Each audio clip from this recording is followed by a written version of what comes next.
மன்னிக்க வேண்டும். கவனிக்காமல். என்ன கவனிக்காமல்? இந்த குதிரைக்காரங்களும் இப்படித்தான். என் முகத்தை பாருங்க.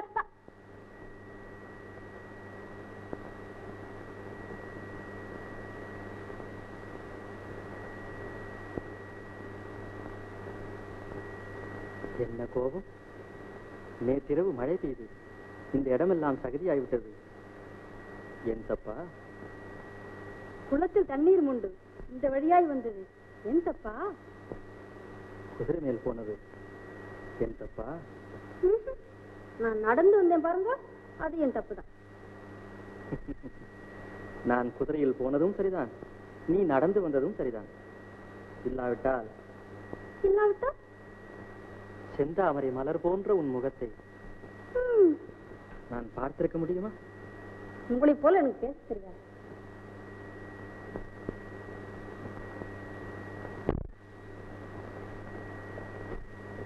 குடம் நசுங்கி விட்டதே. வீட்டுக்காரர் கோபிப்பாரோ? எனக்கு வீட்டுக்காரும் இல்ல, வீட்டுக்காரும் இல்ல.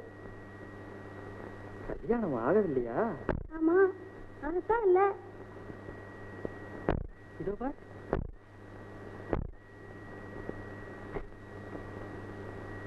உன் முகத்தில் இன்னும் சேறு போகவில்லையே. இங்கே அதோ இங்கயா? நீங்க ரொம்ப துணிச்சல். எனக்கு என்ன சொல்வதென்றே தெரியவில்லை. எனக்கும் எவ்வளவோ சொல்ல வேண்டும் என்ற ஆசை, எப்படி சொல்வதென்றுதான் தெரியவில்லை. உன் பெயர்? சந்திரா. உங்கள் பெயர்? என் பெயர் பாபா.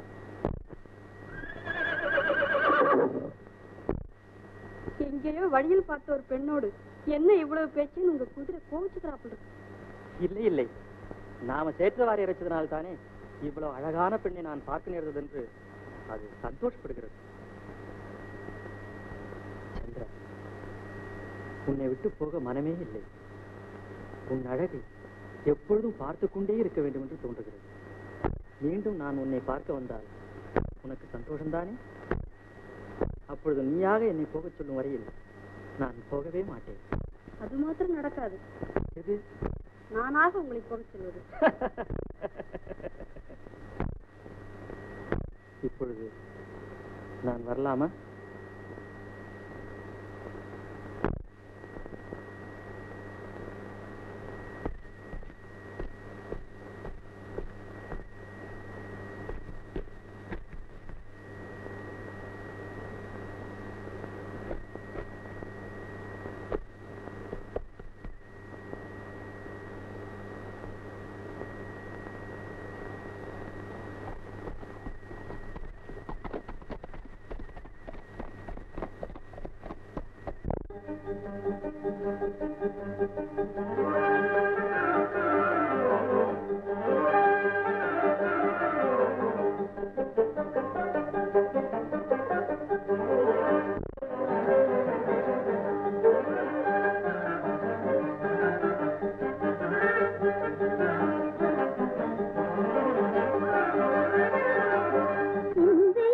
குதூகலம் இது என்னென்று மனதிலே புதுமையாய் இன்று எனது குதூகலம் இது என்னென்று மனதிலே புதுமையாய் இன்று எனது குதூகலம் இது என்னென்று என்று உள்ள மலவனமே என்று உள்ள பறவைகள் குரலே என்று உள்ள மலவனமே என்று உள்ள பறவைகள் குரலே ஏதோ மனமயங்கியே இன்றன் உள்ளம் நிலை பெறவில்லையே ஆஹா இன்று எனது குதூகலம் இது என்னென்று மனதிலே புதுமையாய் இன்று எனது குதூகலம் இது என்னென்று எங்கம்மா போயிருந்த இந்நேரம் உனக்காக என்னப்பா இது என்ன போனே சேகரிக்கல இத்தனை நாளா நீங்க வேற எதுவும் தெரியல நினைச்சேன் இது எதுக்குப்பா இது எனக்கம்மா உங்களுக்கா நான் தான் இங்கேயே இருக்கேனப்பா நீ எப்பவும் இங்கேயே இருக்க முடியுமாம்மா நாளைக்கே ஒரு நல்ல புருஷனா பார்த்து உன்னை கல்யாணம் பண்ணி கொடுத்துட்டேன்னா நீ புருஷன் வீட்டுக்கு போயிடுறவ தானே அப்புறம் நான் உண்டு இந்த வீடு உண்டு தனியா இருக்க போறேன் எப்பவாவது உன்னை பார்க்கணும் போல ஆசையா இருந்துதானா இந்த சிலையாவது பார்த்து பேசி ஒரு ஆறுதல் அடைஞ்சுக்குவேன் போங்கப்பா நீங்க இந்த மாதிரி எல்லாம் பேசப்படாது எனக்கு உங்களை தவிர வேற யாரு இருக்கா உங்களை விட்டு நான் ஒரு நாளும் பிரிய மாட்டேன் நீ அப்படித்தாம்மா சொல்லுவ நானும் கூடவே வந்து உன் புருஷன் வீட்டிலேயே எப்பவும் உட்கார்ந்து இருக்க முடியுமா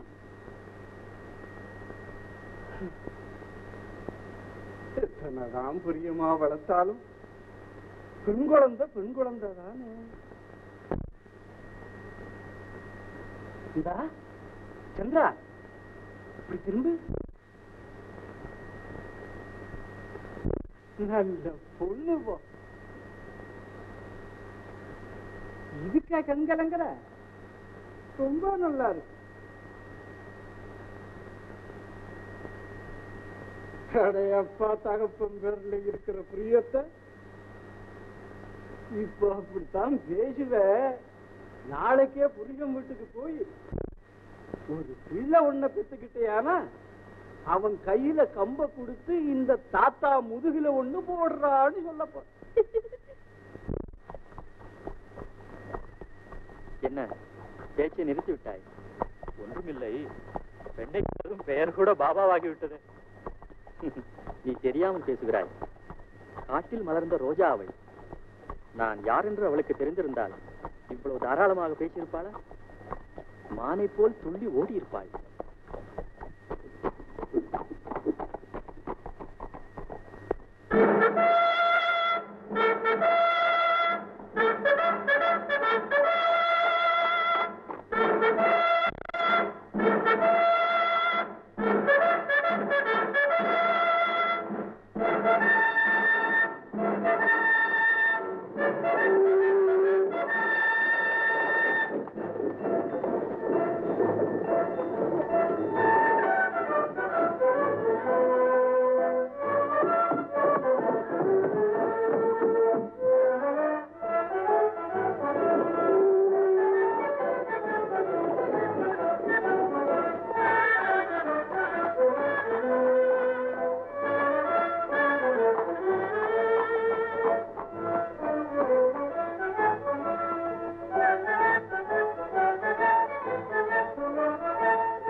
இதில் நீர் கையெழுத்து செய்ய வேண்டும்.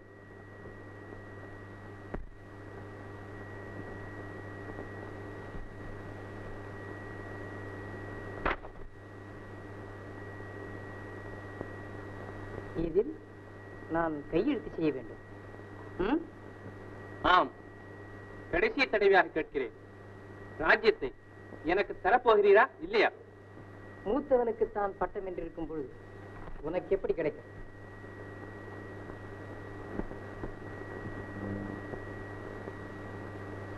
எதற்காக நிற்கிறாய்? அப்படியானால் கையெழுத்து செய்ய மாட்டேன்.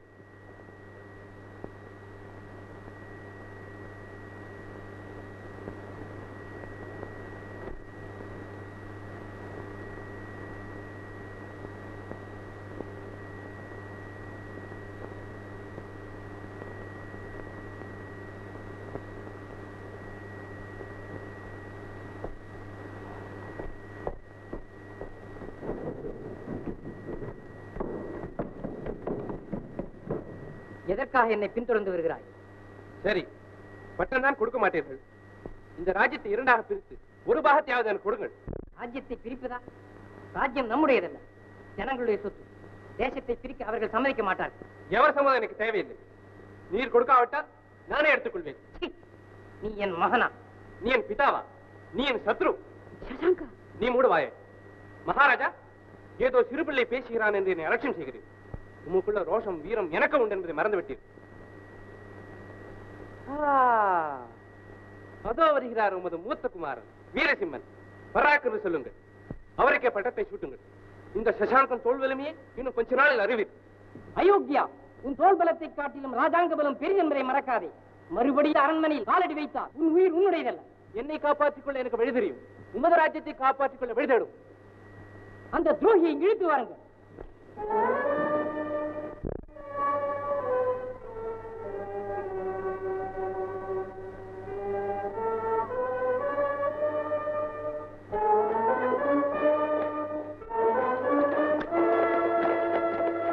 ஜாக்கிரதை, என்னை தொட முயன்றால் உங்கள் உயிர் உங்களோடதல்ல. சசாங்கா,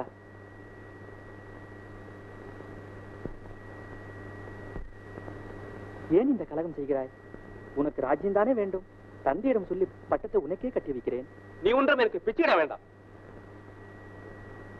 இது என்ன பிடிவாதம்? நான் சொல்வதை வாங்கிக் கொள். நான் கொடுப்பதை வாங்கிக் கொள்.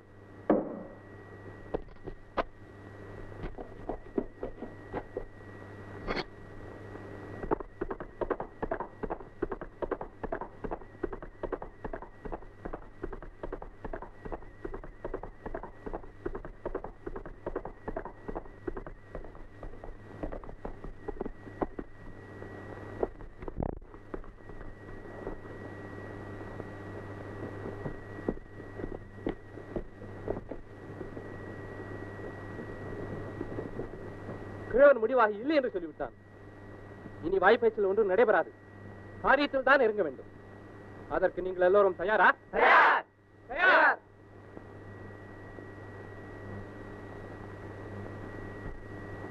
ஏன், உனக்கு என்ன சந்தேகம்? உங்கள் அண்ணன் வீரசிம்மன் ஜனங்களின் ஆதரவை பெற்றவன். உங்கள் காரியத்துக்கெல்லாம் அவன்தான் இடைஞ்சல். அவன் இருக்கும் வரை அவனை என்ன செய்ய வேண்டும் என்று எனக்கு தெரியும். நமக்கு ரகசியமாய் உளவு சொல்ல அரண்மனைக்குள்ளேயே ஆள் வைத்திருக்கிறேன். அவனுடைய உதவியும் உங்களுடைய பலமும் இருக்கும் வரையில் நான் எதற்கும் அஞ்ச வேண்டியதில்லை. கூப்பிடு நமது ஆட்களை. உண்டு இல்லை என்று பார்த்து விடுவோம்.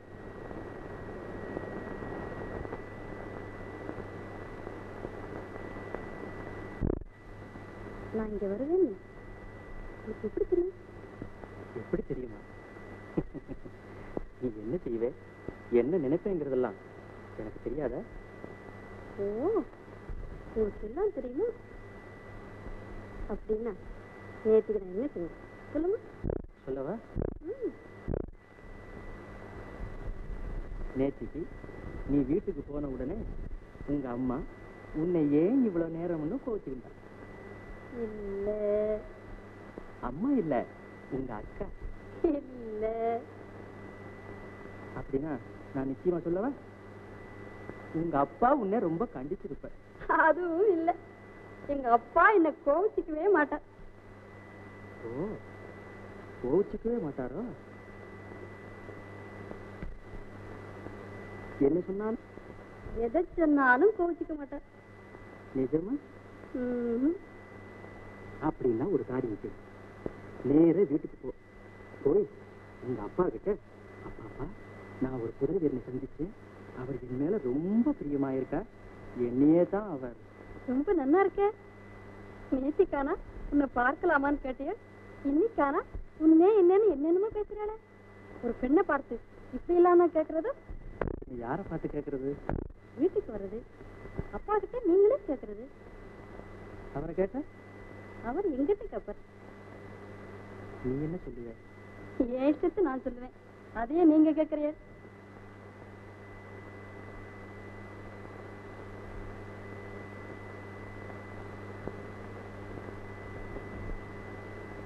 சந்திரா, உன் இஷ்டம்தான் என்ன, என்னிடம் சொல்லக்கூடாதா?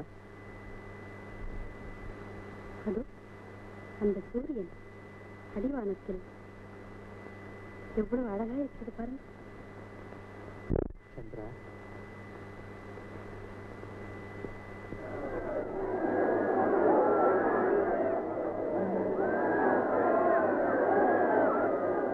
ஏதோ கலகம் போல இருக்கிறது. சந்திரா, நான் உடனே அரண்மனைக்கு போக வேண்டும். நீ புறப்படு, உன்னை வீட்டுக்கு கொண்டு போய் விட்டு நான் போகிறேன். என் வீடு பக்கத்துல தான் இருக்கு, நான் போயிடுவேன், நீங்க போங்க. ஜாக்கிரதையா போ.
எங்க ஊருக்கு ஊரெல்லாம் ஒரே கலகமா இருக்கு.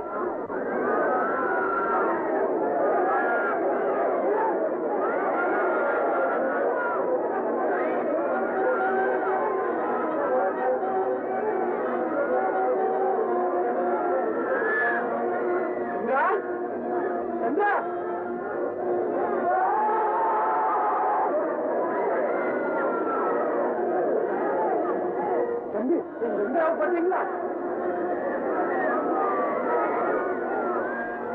எங்க போனா? அம்மா, என் மகளை பாத்தீங்களா?